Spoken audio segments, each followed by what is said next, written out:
The Haunted Cypress. During the end of the 18th century, there was a migration to the city of Durango, Mexico. On the outskirts of the city and the mountain regions, there was a plethora of mines, plentiful in precious metals. So many people that wanted to find their fortune started settling. There were merchants, artists, farmers, and of course, miners. With the merchants arrived a young Jewish merchant named Joshua, who the locals named Jose, since it was an easier name to pronounce. With Jose arrived his young wife Sarah and his 3-year-old daughter, whom he had named Maria. Maria had blonde hair and brown eyes. She was of pale complexion and rosy cheeks. She was their only daughter, and they treasured her very much. Once there, Jose had no luck in commerce, and his money was quickly depleting. Knowing that he would end up with nothing, he decided to buy a property where he could settle with his family and not have to worry about being homeless. He searched around the countryside and finally found a property that was at the edge of a creek and had a beautiful cypress tree in the middle. With the last of his finances, he bought the land and built a home with what was available in his property. In the years after settling, the family had set up a small farm with a fruit tree orchard. There they produced enough to live on, and what was not used would be sold in the market, where they made extra coin to live on. Sarah and Maria would help Jose, and they were very successful. One cold winter, sickness came, and Sarah passed away. Jose and Maria were left alone as they had no other family. Their mourning was deep, and the only thing that kept them going was that they had each other. Soon the chill of winter passed, and they returned to their farm. The fields and orchards would not take care of themselves, so Maria and Jose did the best they could and moved on. Maria was now a 15-year-old girl, and her life had become busy, which left her very unsatisfied. During this time, she attended to the chores of the house, and after she would help her dad in the fields and orchards. Maria had no time to herself and was at the age where she was starting to notice boys. She longed to go to the city and enjoy life, but felt trapped. Jose was not blind to the situation and knew that his young daughter was growing up and would have men courting her, but he was a strict father who would never let his daughter be taken away from him, as she was all he had.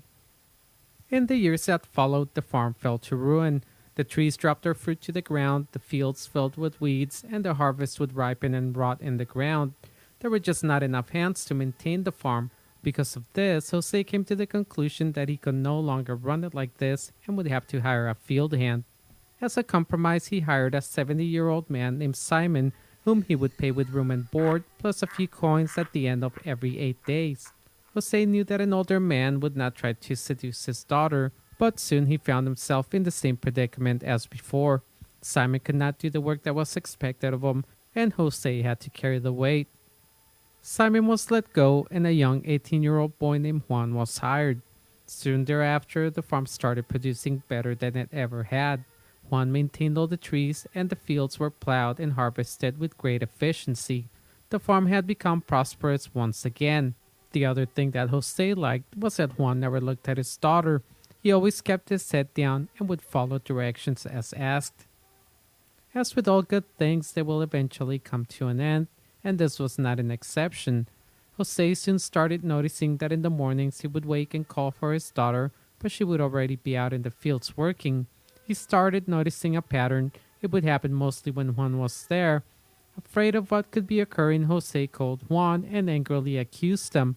He called him a good-for-nothing, abusive with no respect, and ungrateful. Jose asked him to leave and never return. Juan could never see Maria again, as she was of high-class blood and he was just a poor field hand. The boy listened and quietly cried to himself. As Juan packed his belongings and left in humility, Jose pulled him aside and said if he ever returned he would kill him. Maria asked her father to forgive them. She loved Juan and wanted to marry him.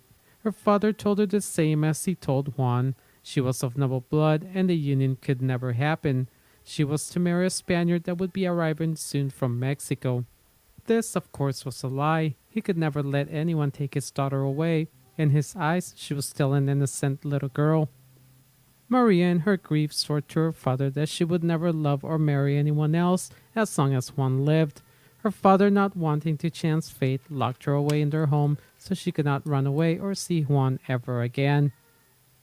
As time passed and things started going back to normal, Jose felt like everything was as before.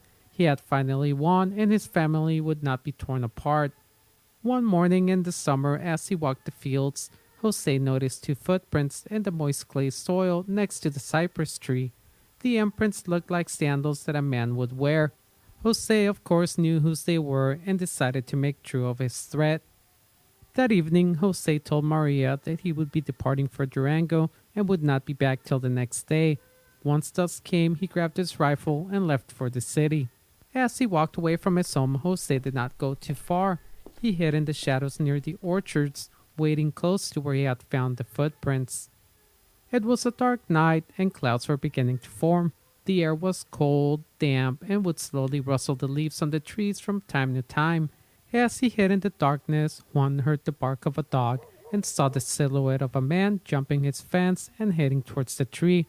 Jose looked to the house and the lights turned off as if Maria was going to bed. Instead of rushing out to make accusations, Jose would wait patiently until the boy crossed his sight and he would make his rifle come to life. Jose crept slowly forward, and when Juan's back faced him, he fired one shot that lit up the night for a brief second.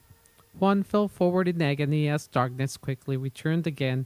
Jose, feeling accomplished, walked towards the body. In his mind, he conspired dumping it in a ditch and burying it so that there would not be any problems with the authorities, and Maria would never know why the boy had disappeared. He had finally won. As Jose approached Juan's body, he came to a horrific sight. The bullet he birthed had ripped through Juan's chest and entered Maria, lodging itself in her heart. Jose's focus had been so intent on Juan, he had not noticed Maria leaving the house. She had maneuvered the shadows like her father and gone around the other side of the giant cypress. Maria and Juan were in loving embrace when the tragedy ended their romance. When Jose saw what he had done, he cried his daughter's name in desperation. Maria, in the last moments of her life, held Juan tight and put her lips to his as she passed on. Her father, in horror, fell to his knees and sobbed loudly. As he cried, pain began to rip through his chest. Jose put his fist against his heart and fell hard upon the ground. Soon the clouds began to weep. The blood-mixed water soaked into the soil and was consumed by the tree. As the years passed, the side of the tree baptized by the blood dried out and seemed to display sorrow at the tragedy it had witnessed. Ever since that time, people who have resided at the property say that if you look out towards the old tree during a cold and rainy night, you might see the silhouette of a young woman walking through the orchards on a quest to meet her lover.